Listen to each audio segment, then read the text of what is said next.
Kyle? Yep. What you doing? Prepping.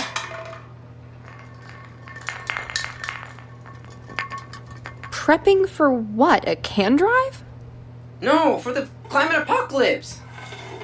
You're preparing for the apocalypse with 30 cans of alphabet soup. We need some way to preserve the written language. Also, I have peaches. Kyle, I don't think We need to build a bunker. If my toes become gangrenous, you know what to do. What? No, I do not! You're the one that told me that I had to prepare for climate change. Dude, I meant, for the future.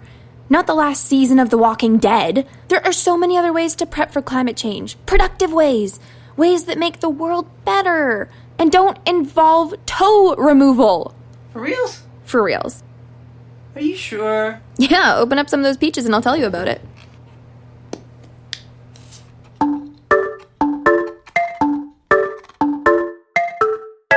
I am Sarah, and this is The Big Melt.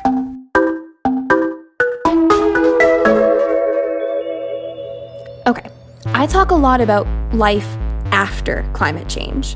And don't get me wrong, that's really helpful when trying to understand the big changes that'll happen. But I think it's important to remember that global climate change is a gradual process, one that's already taking place. That's what today's episode is all about. How we respond to this transition. The ways we're preparing our cities, buildings, and even wild spaces to deal. And it's not all doom and gloom. A big part of this prep is about imagining the world of the future, about dreaming up sustainable living cities. And the coolest thing? If we do it right, this prep can actually help us stop global warming. Okay, so most prep plans fall into one of two categories. Well, the productive ones at least. Like, technically building a bunker out of canned goods, or running around in circles going, la la la la la, are responses, but I prefer to focus on the ones that'll actually make a difference. So, of the effective ones, our options are mitigation and adaptation. Mitigation is all about reducing emissions to slow or stop global warming. Mitigation strategies include things like pollution-deterring carbon taxes and carbon sinks. Yay, tree planting! Adaptation focuses on making adjustments to better cope with the effects of climate change, hopefully before they happen. Adaptation plans include shoring up buildings to deal with severe storms or making sure hospitals and old folks' homes have backup power. Now, I know what you're thinking. Mitigate. I choose the mitigation option. Mitigate hardcore. That's what I would pick. I know. Me too. But at this point, it's not an either-or sort of proposition.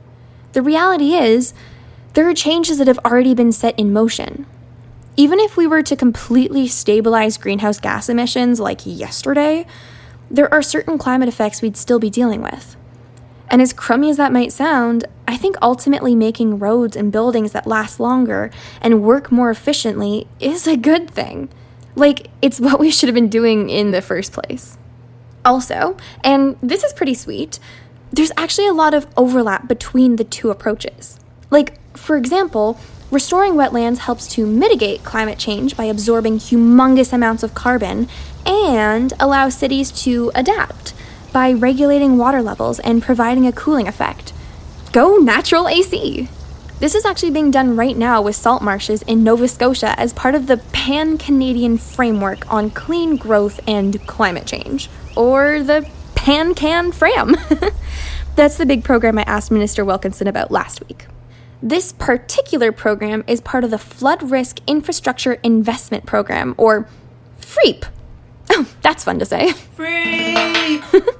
FREEP is protecting tens of thousands of residents, businesses, indigenous communities, farmland, and heritage sites from floods, all while improving biodiversity and storing carbon. Go team! And it's far from the only double whammy mitigation adaptation plan in the Pan-Can-Fram. Like, there are plans for greening northern infrastructure, for using natural solutions to preserve ocean health. Seriously, I'll put a link to it in the show notes. It's worth a read. The scope of it is hard to even get your head around.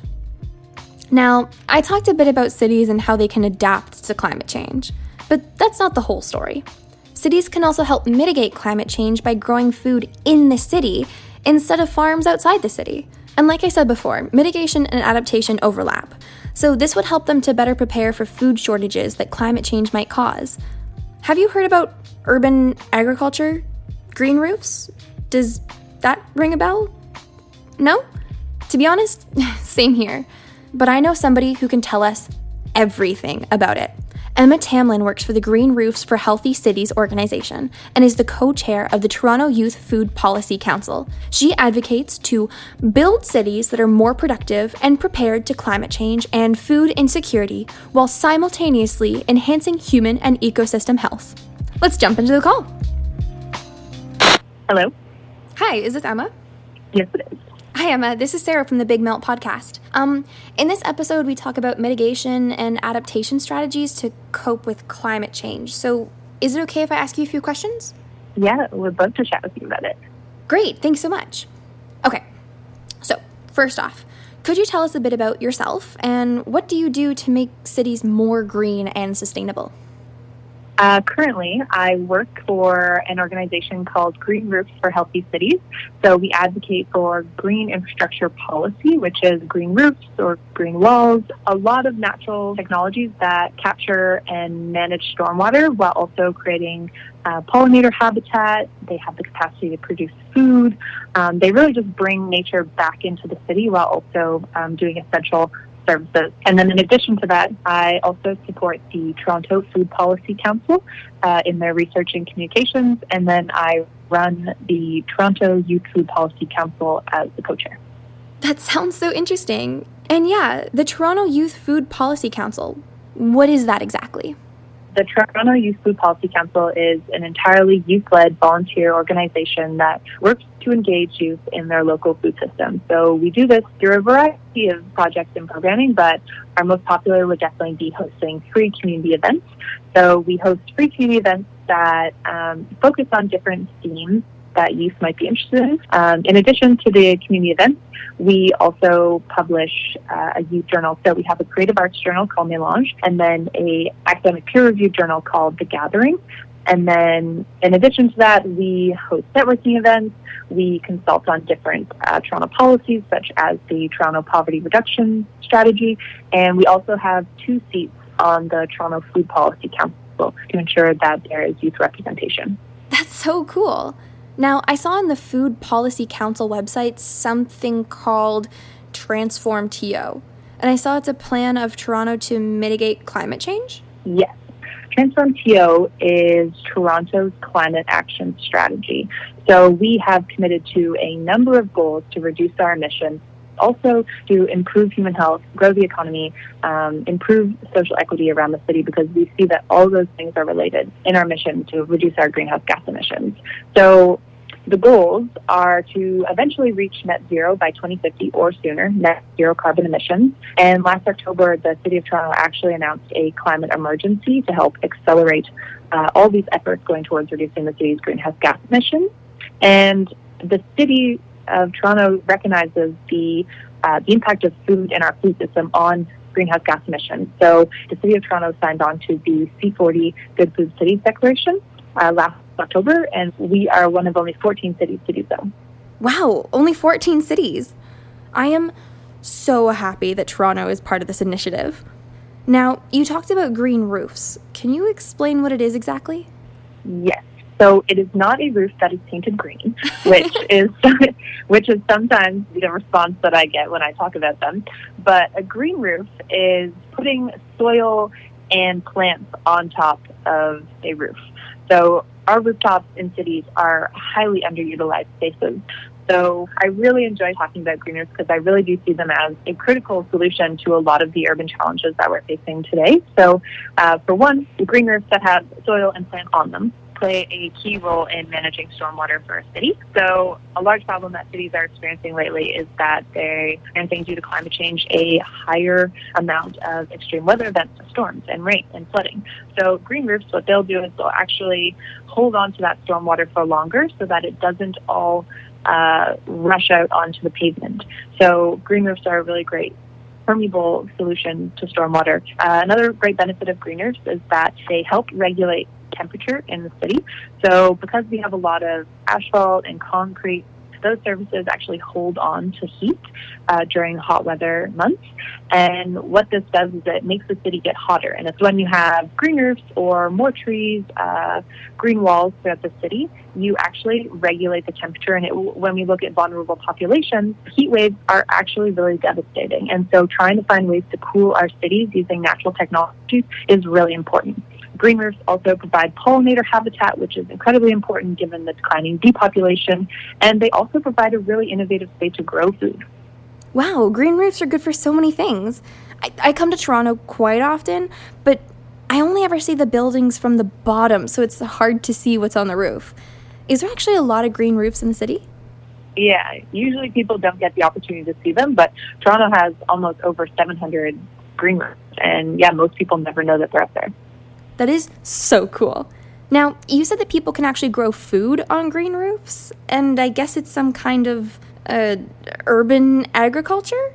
Could you explain what exactly that term means? Yeah, urban agriculture is the concept of growing food closer to where you live. It can actually take many forms. So individuals can grow their own food on their balconies or their patios. We see a lot of community gardens as well where people are growing it for themselves. But there's also companies that are growing food indoors using new indoor growing technologies or growing food on rooftops that they can sell. So it's not just growing food for yourself, because obviously not everyone is able to do that.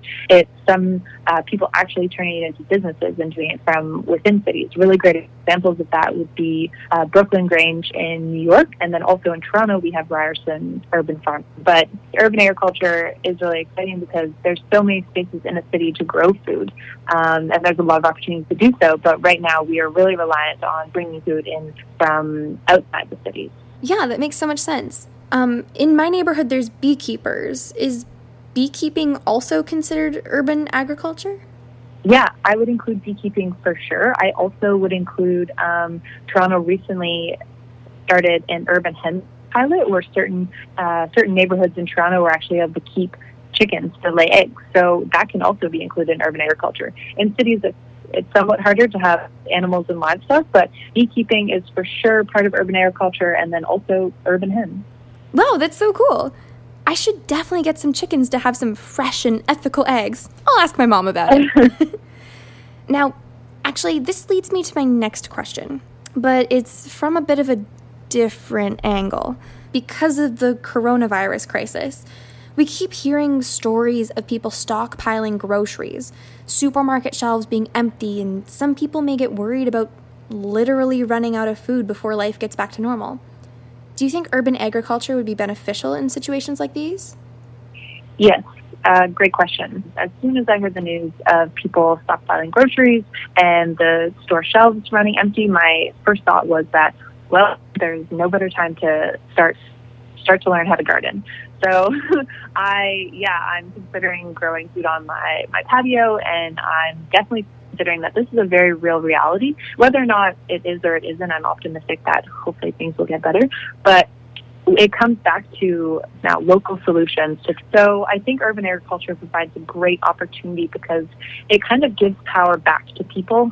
If we're not worried about where we're going to get our food, if we're not worried about not having money to buy our food, we definitely wouldn't be panicking as much. So I think the coronavirus situation will definitely show people that food production locally is vital into creating a resilient community. And so I'm excited to see us really move forward and dedicate more spaces to growing food. But I do think that urban agriculture is going to be a solution in the future, especially as we become more interconnected, and especially as climate change continues to threaten our ecosystem. Yeah, it can become really important. Yeah. Well, it was super interesting to hear about urban agriculture and green roofs. Yes, thank you for having me. Thanks so much. Okay, talk to you later. Bye. Bye. Oh, wait. Let's take a super quick break for this message. All right, we're back. The big mouth! She is so cool. It's so interesting to hear about all these creative solutions. Solutions that, at the same time, help deal with more frequent heat waves and storm waters, make food more available locally, and mitigate climate change by having more green spaces in cities. Plus, the fact that it's young people that lead cities to using more and more of these solutions. She talked about green roofs, and that reminds me of something I read about called environmental engineering. That's the really futuristic integration of sustainable technologies right into building design. I just love imagining a Canada of the future filled with green cities, Like solar panels or gardens on every roof, living walls, zero waste water systems, something called earth tubes, which I don't really know what they are, but they sound super cool. Hopefully they're a type of tube-based transportation. Actually, to learn more about environmental engineering, I've invited Julian Tersini to the show. He's the facility manager of the Earth Rangers Center, which I recently had the chance to visit, and let me tell you, it is an amazing building. Like, absolutely every part of its construction was designed to be environmentally friendly. Even the pavement. I'm pretty sure Julian could even tell me what the deal with earth tubes is. So let's call him. Hello, Julian speaking. Hey, Julian. This is Sarah. I'm working on a podcast about climate change, and today we're talking about environmental engineering and sustainable building design technologies. I thought you might be able to help me out with that. Yeah, sure. Great, thank you. But first, I recently had a chance to visit my friend Earth Ranger Emma at the Earth Ranger Center, and it was totally amazing. Can you tell us what makes this building special in terms of innovative, sustainable technologies? Yeah, so when we go out in the parking lot, one of the first things that you'll see is a permeable paving array. And what permeable paving does is it allows storm water, so that's rainwater that falls into the ground, to percolate through the ground. Instead of going on top of the ground and going to a catch basin and having to go to a stormwater management pond or to a wastewater treatment facility where it has to be treated with chemicals and for electricity, the way that we do it is with permeable paving, water falls on top of it and it filters out through the ground where it restores the water table. Oh. Yeah. We also have these really big solar panels. These solar panels cover about 2/3 of our electricity costs for the entire year. So it's enough power to actually power probably about 10 residential houses for the entire year. So it's really amazing. They are a tracking array, so they'll tilt and rotate to be directly in line with the sun. And it gives us 30 to 40% more energy than if it was simply stationary. Oh, wow. Yeah. And then right next to our solar panels, we have our geothermal system. Our geothermal system has 40 dug wells that go 120 to 160 meters deep. So that's quite a big length. It's about a football field or two down into the ground. Way in the ground, we get 15 degrees Celsius year-round. So we shoot an alcohol-based liquid into the ground. It comes back at about 12 to 15 degrees year-round, and it allows for free cooling. Basically, cool your facility without any electricity, so you're not using a chiller, which chiller is basically a big air conditioner for a building. Cool. Yeah. And the last amazing piece of technology that we have is our green roofing system. Oh, cool. Yeah, so we have a couple thousand square feet of green roof on our roofing spaces at Earth Rangers. It provides a nice, aesthetically pleasing area for our staff to look out. It provides a little bit of habitat for birds and insects. It helps keep our rooftop nice and cool to reduce the urban heat island effect. It also keeps all the heat inside the building, so it's an extra layer, 3-4 inches of insulation on top of our rooftop. And as water is evaporated from the soil in the summertime, it helps keep the rooftop cool as well. Wow. It's amazing to see how so many aspects of this building are so well thought through in terms of the environment. And I actually just spoke with a green roof expert, so it's so cool to find out that you use this technology too. Now, okay, I saw on your website that the building has something called earth tubes, and I saw it come up a lot when I was looking at environmental engineering solutions. What exactly is it? I mean, it sounds like a cool transportation system. Yeah, it's not quite for transportation, but it's actually used for heating and cooling inside the building. Huh. There's 9 tubes. They're big concrete tubes. They're a meter in diameter. They're 20 meters across. So what these guys do is it provides a couple thousand square feet of surface area to exchange energy with the ground. We use it to pre-temper air. So we know that ground temperatures below a certain depth are pretty constant, just like your geothermal system, about 12 to 15 degrees year-round in this part of Ontario. So, for instance, to get to 22 degrees in the wintertime, we have to pull a certain amount of fresh air from outside. So in the wintertime, temperatures could be negative 10, negative 20, maybe 5 degrees. So when we drop air below the ground into our earth tubes, we can get a nice 5, 10, 15 degrees of basically free energy. And that free energy comes from exchanging energy with the surrounding soil of the earth tubes. So instead of spending more electricity, more gas to bring air up to 22 degrees, we can use the ground to already get us to about 15 degrees. So again, less gas, less electricity is needed by diverting air below the ground into our earth tubes. Wow, that's even cooler than a transportation system. And it's really amazing how this building is using all these different technologies. Do you think these technologies could be used on a larger scale? Definitely. A lot of them already are. We have huge wastewater treatment plants being constructed around the world. The largest solar thermal plant is located in the Mojave Desert in California, and more residential and commercial buildings are implementing heat recovery technologies to save on emission and energy costs, just like what I mentioned about the earth tubes. Cool. Okay, so how do you get to environmental engineering and green technologies? Can you give advice to people who want to know more about it? So my advice to anyone that wants to learn more about green technologies is to look up online, learn about solar panels, learn about geothermal systems, learn about how they work, and then eventually, if you're ever going into some sort of career and you have a passion about the environment, you can always, there's lots of courses on environmental engineering or mechanical engineering, and a lot of times people forget about the mechanical aspect of how you can be more sustainable. So a lot of our technologies have that mechanical aspect. So. Oh, cool. So what do you wish people knew about green building design?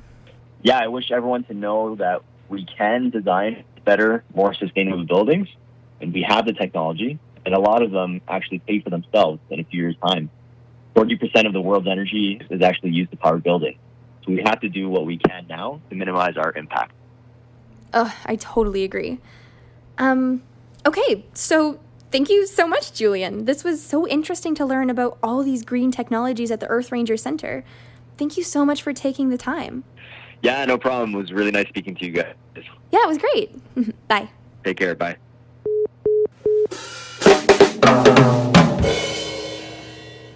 I really hope we get to a point where all buildings are like that, where it's just taken for granted that building design has to be in harmony with the environment. Hey, Kyle, what are the snowshoes for? Oh, better safe. It's for the Ice Age. I think I read somewhere that the Earth could actually freeze. And where did you read this? Some article, you know. Yeah, right. That's a total myth, you know. Really? Yeah, I actually wanted to talk about it. Okay, so today's climate myth is: we shouldn't be freaking out about global warming because we're actually headed for another ice age. Let's thaw this one out. All right, so there were 5 major ice ages on Earth. The last one ended about 10,000 years ago, when there were already humans walking around. These ice ages happened because the Earth wiggles a little as it orbits the sun, and these wiggles affect the amount of sunlight hitting the Earth's surface. This is partly because of variations in distance, and partly because of a property called albedo. Oh, that's fun to say. Albedo. Albedo. Sorry. Albedo basically refers to how much light or energy a surface reflects. So when the Earth's wiggle means more sunlight is hitting the ice caps, the energy is bounced away. And when that wiggle wiggles the light towards the continental parts of the planet, more energy is absorbed.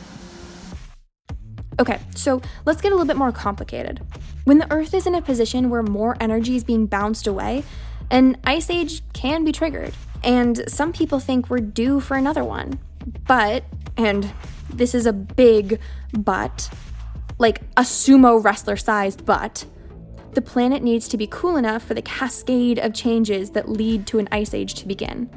and the atmosphere during the age of ice ages was about 5 degrees cooler than it is now. Conditions just aren't right for another one to occur. So, the articles that I read supporting this myth kept saying that global cooling was a bigger threat than global warming because an underheated planet is a threat that humans have actually faced. And to that I say, just because something's happened in the past doesn't mean it will happen again. Tracking trends and patterns isn't just about observing what's happened before, it's about understanding the conditions that cause these events to happen. Like, seriously, at the beginning of the Earth during an era called the Hadean period, as in Hades, the temperature of the upper atmosphere was likely close to 3,500 degrees Celsius, and the surface of the planet was molten rock. Now, this climate is not likely to occur again just because it happened before. It was the product of very specific conditions. Boiling hot rock Earth happened because the planet kept being bombarded with planetoids, meteors the size of small planets. We're not going Hadean again, okay? Unless the universe goes bowling. So, paying attention to conditions matters more than just knowing what historical patterns are. I think that's the takeaway from this week's myth. Feeling a little bit better? No. Really? Not at all? I feel better about the whole future thingy, but I ate so many peaches. Well, I can't help you with that. So, I guess today's vibe is that focusing on resilience and long-term sustainability really is the best option. And working with nature is pretty much the only way we can avoid the more destructive effects of climate change. Also, any future we imagine for ourselves has to be built to last. And don't freak out and hoard peaches. Agreed. So we kind of figured out what the world of the future could or should look like. And talking about the future, next week is our last episode of season 1, so I am super excited, but also a little bit sad. Best not to think about it now. That's a problem for future Sarah. See you then. Later, skaters. We can keep setting our world on fire. The Big Melt podcast is brought to you by Earth Rangers and hosted by Sarah Marks. It is written by Lee Lawson, directed by Stefan Richter, and edited by Nitai Steinberg. Production assistance by Avneet Sandhu. To learn more about today's episode or leave us a message, go to bigmeltpodcast.com. You can also take a quick survey for a chance to win a custom t-shirt. Don't forget to smash that subscribe button. And come on, show you care with 5 stars, please. Later, skaters.